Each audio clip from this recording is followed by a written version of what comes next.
sayuran kok mahnyus ya gitu kan. Hmm. Tapi beberapa orang yang saya ajakin sama punya pikiran begitu, tapi begitu nyoba lupa. Yang tadinya cuma dikit aja deh, Yang tadinya mau diet nggak jadi. nggak jadi bubar.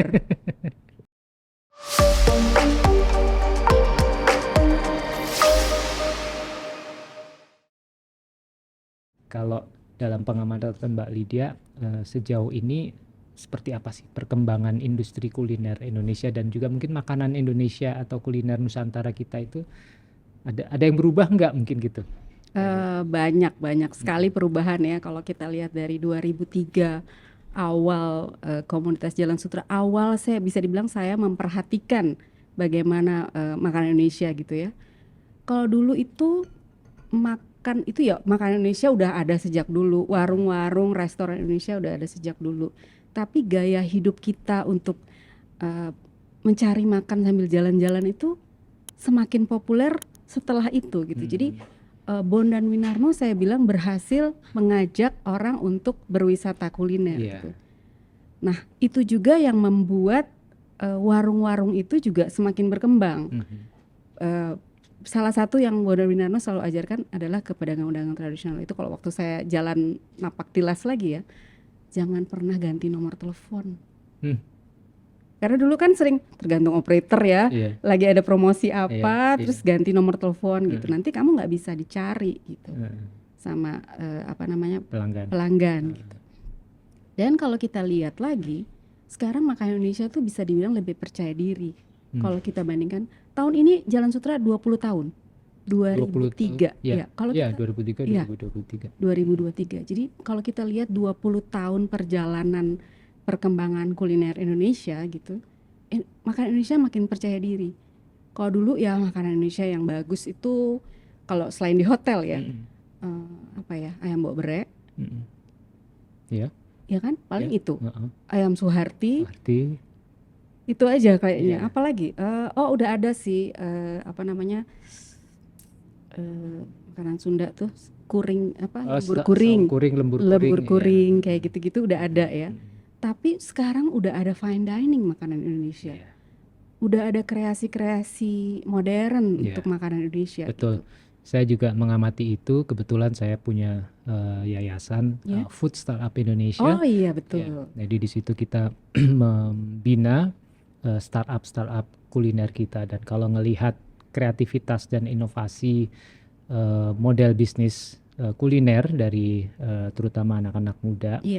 Tidak 100% anak muda sih, karena ada juga yang udah sepuh, udah usia gitu ya, tapi memang dikembangkan lagi oleh yang muda. Mengembangkan usahanya itu rasanya memang betul sekali apa yang tadi Mbak Lydia sampaikan.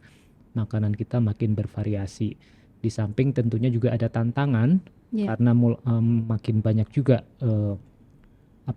kuliner dari luar gitu yang ini memang yang digemari juga ini tantangan buat kita juga. Dan memang kalau bicara sektor kuliner sebagai bagian dari 17 subsektor ekonomi kreatif, kuliner itu paling besar, penyumbang paling besar kontribusinya terhadap PDB sektor kreatif, hampir 40% dari kuliner itu sendiri. Nah memang kemudian tantangannya adalah karena kan orang makin banyak yang offer, banyak persaingan, ya kan, berarti kreativitasnya nggak boleh berhenti. Iya betul. Karena konsumennya juga makin mudah bosan. Iya betul. Gitu ya, makin demanding. Yang baru nyoba lagi. Jadi siklus produknya juga makin pendek. Jadi ini yang menjadi sangat tantangan dinamis, tantangan. Ya, udah 20 tahun ya. 20 tahun Komunitas Jalan Sutra. Nah kalau dulu itu di mailing list, sekarang udah punya apa? Ada IG TikTok, ada, WA group. Ada. Tapi inilah tantangannya, Jalan Sutra itu masih dikelola oleh orang-orang tua seperti saya. Jadi kita tuh tidak terlalu paham atau terlalu mudah untuk bikin video atau upload konten terus-terusan dan nggak ada waktunya juga. Jadi masalahnya selalu dari dulu Jalan Sutra itu nggak ada bentuk organisasi yang Ya. jelas, nggak Ini ada badan hukumnya. memang murni Semuanya kumpulan kumpulan. para penikmat Betul, semuanya kuliner, volunteer semua voluntary. dengan kegiatannya masing-masing. Jadi setiap tahun, sejak 2016 kita ada forum namanya WTF, WTF, Writing Travel Food. Writing Travel Food. Ya, jadi kita kan memang itu core-nya ya Jalan Sutra, kita nulis, kita jalan-jalan dan kita mencintai makanannya, ngulik makanannya gitu. Nah, itu adalah kita setiap tahun bikin tema yang berbeda. Waktu yang pertama tuh adalah Urban Food Movement. Terus kedua setelah itu Bondan Winarno meninggal, jadi Makanan Indonesia pasca Bondan Winarno. Terus disrupsi Makanan Indonesia di 2019, lalu kita stop karena pandemi. Dan tahun ini baru aja bulan lalu kita bikin Daulat Kuliner Lokal. Daulat Kuliner lokal. Karena kalau kita ngomong soal ketahanan kuliner lokal atau ketahanan bahan pangan, kalau nggak tahan ujung-ujungnya impor. Iya. Ya kan? Kalau nggak tahan ujungnya, tapi gimana caranya kita udah berdaulat? Karena kita punya bahan makanan yang luar biasa, nggak semuanya. Yang mengerikan Pak adalah hampir 30% makanan Indonesia itu terigu. Ya. Dan itu impor. Dan kita nggak punya tanaman terigu 1 hektar pun. Mengerikan ya? Ya. Terigu loh makanan kita 30%, Yeah. hampir 30%, 28, sekian persen gitu. Yeah. Jadi waktu tahun lalu tuh kita diskusi, wah katanya perang. Kalau misalnya sampai perang, kita nggak punya pasokan. 30% pangan kita terganggu. Bagaimana nih kita mengatasinya? Makanan pokok kita udah bukan lagi nasi tapi mie instan. Mie instan, bahkan di Papua juga sesuatu yang trendy kalau bisa makan Indomie gitu. Mie instan, sampai nyebutin brand. Iya, itu sesuatu itu adalah yang sebuah isu yang betul sangat memprihatinkan, dan itu merupakan isu yang harus kita perhatikan bersama, termasuk ketika kita sekarang punya program Indonesia Spice Up the World. Iya, betul. Iya kan?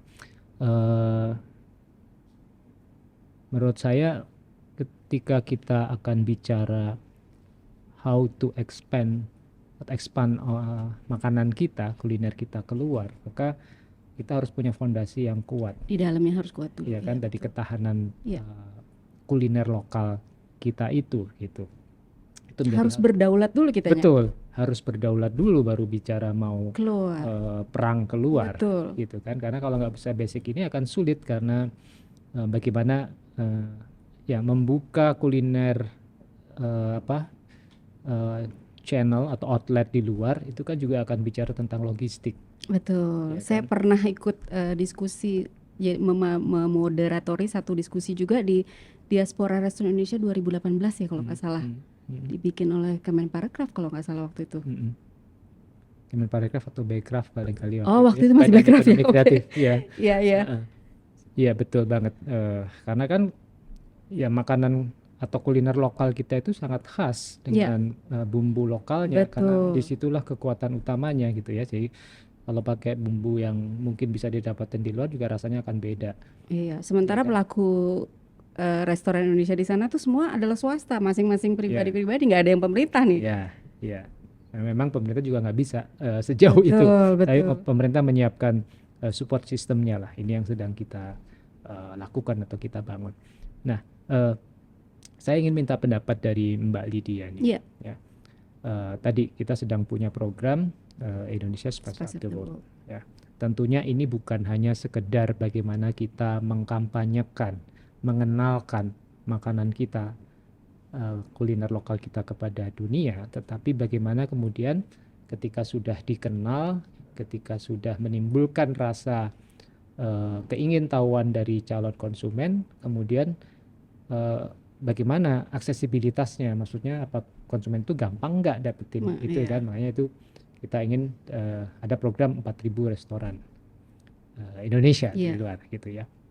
Terlepas dari soal angkanya, menurut Mbak Lydia nih, apa yang harus atau bagaimana strategi yang harus kita lakukan untuk membawa rasa Indonesia ini mendunia gitu lewat outlet-outlet Kembali kuliner lagi kita. kita lihat lagi makanan Indonesia itu kekuatannya ada di rempahnya ya, Hmm. bumbunya. Mm-mm.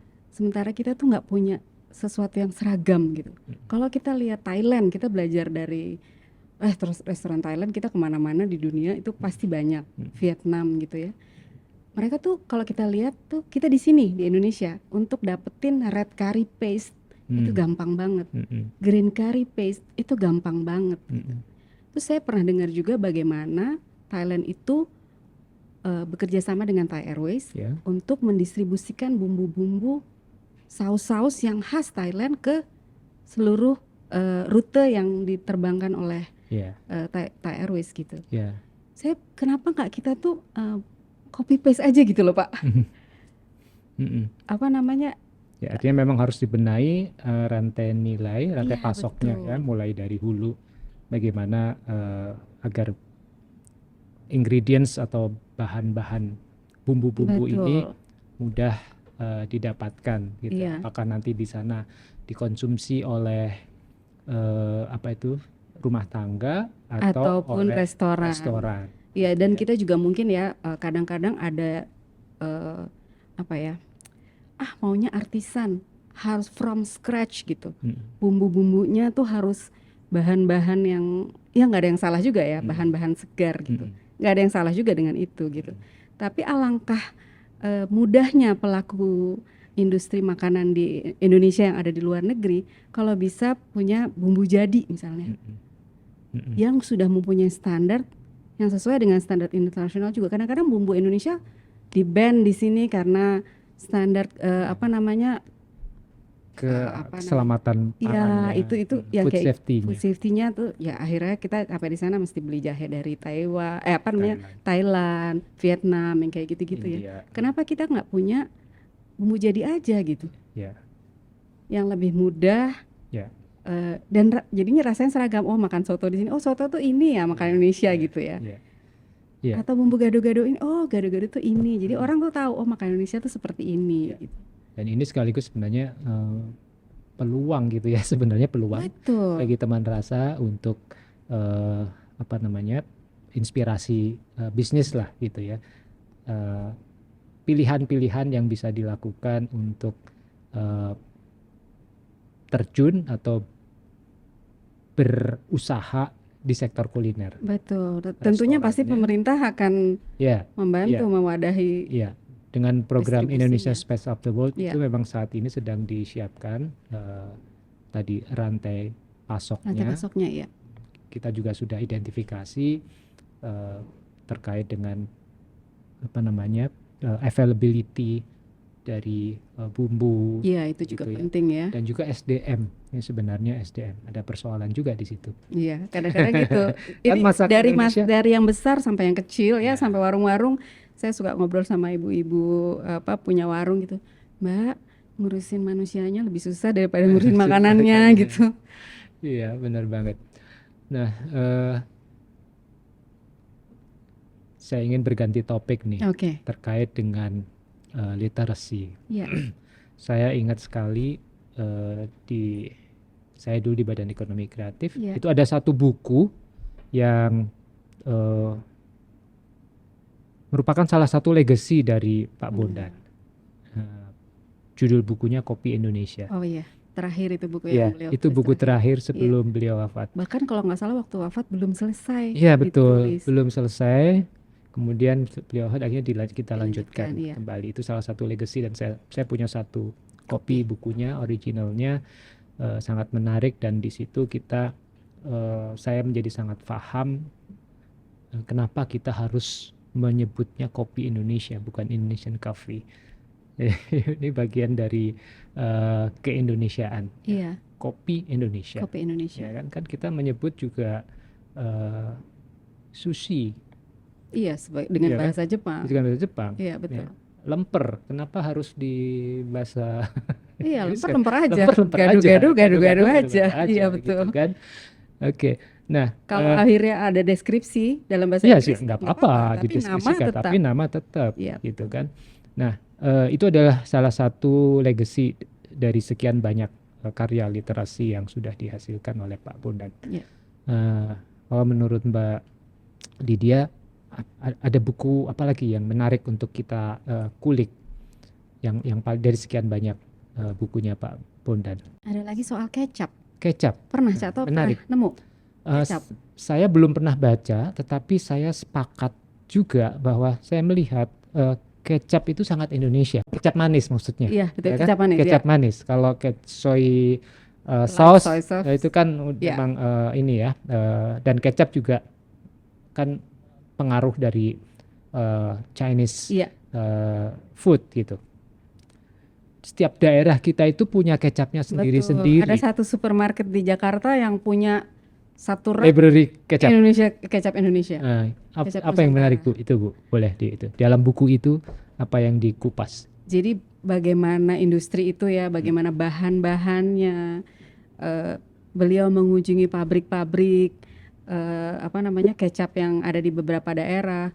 Masing-masing daerah tuh punya khas kecapnya, Mereknya sendiri, merek labelnya juga, labelnya juga labelnya khas. khas. Beliau tuh bahkan pertama dulu koleksi, sampai istrinya ngeluh, aduh, udah penuh banget raknya gitu ya. Nah, bagaimana fermentasi kecap itu adalah produk makanan fermentasi Iya. Indonesia gitu ya.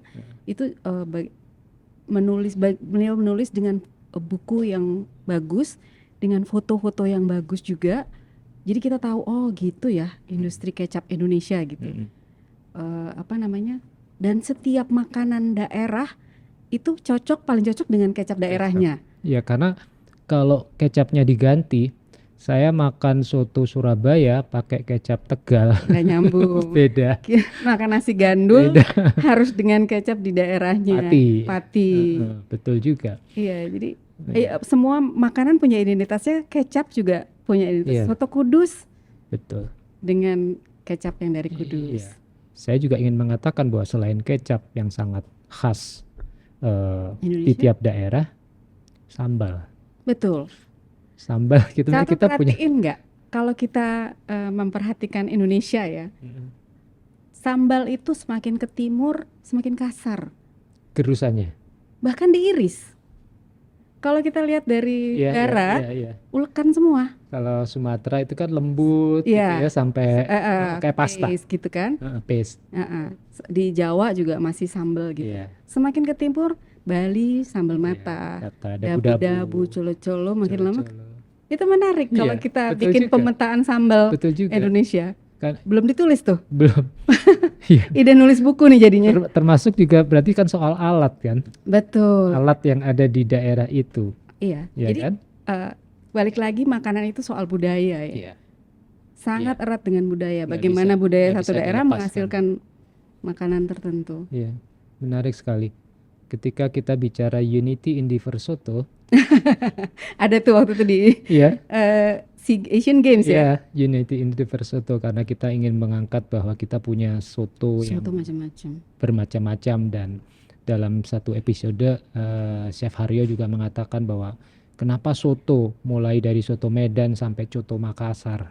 Ini kan sebuah jalur yang menarik gitu ya, dan tentunya di situ apalah artinya sebuah soto tanpa kecap dan sambal, kan gitu.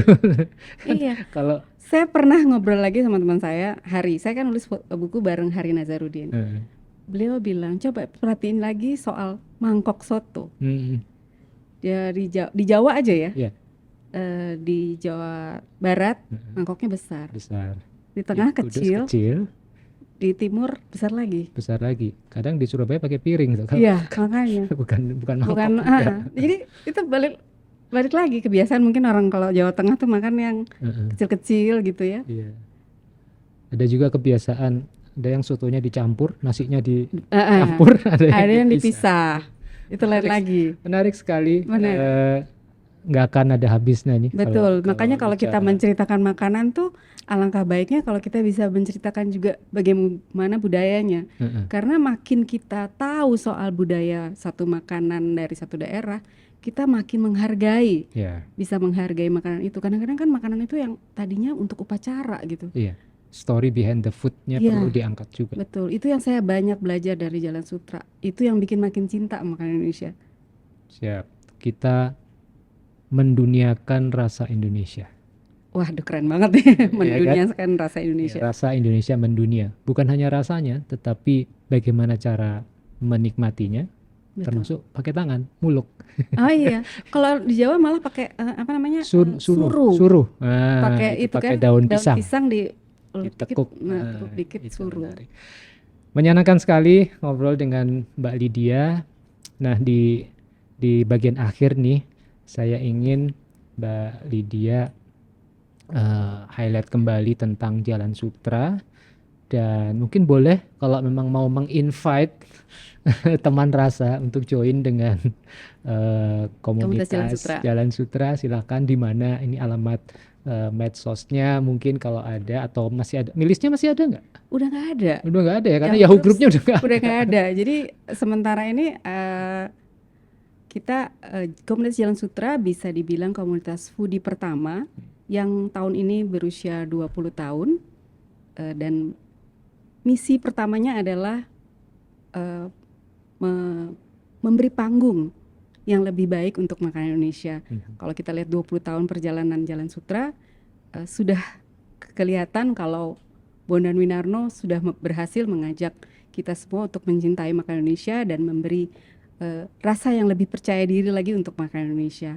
Untuk teman-teman yang mau ikutan mencintai makanan Indonesia dan mempromosikan makanan Indonesia, menduniakan rasa Indonesia, mari kita bergabung di komunitas Jalan Sutra. Bisa melihat Instagram komunitas Jalan Sutra, huruf kecil semua nyambung. Jalan Sutra itu juga ditulis dalam satu kata, komunitas Jalan Sutra. Boleh kirim DM ke saya, nanti kita bisa tukeran nomor telepon untuk saya invite ke WhatsApp group. Karena itu komunikasi paling intensif di situ. Saya daftar. Boleh. Mari kita ngobrol bareng di sana.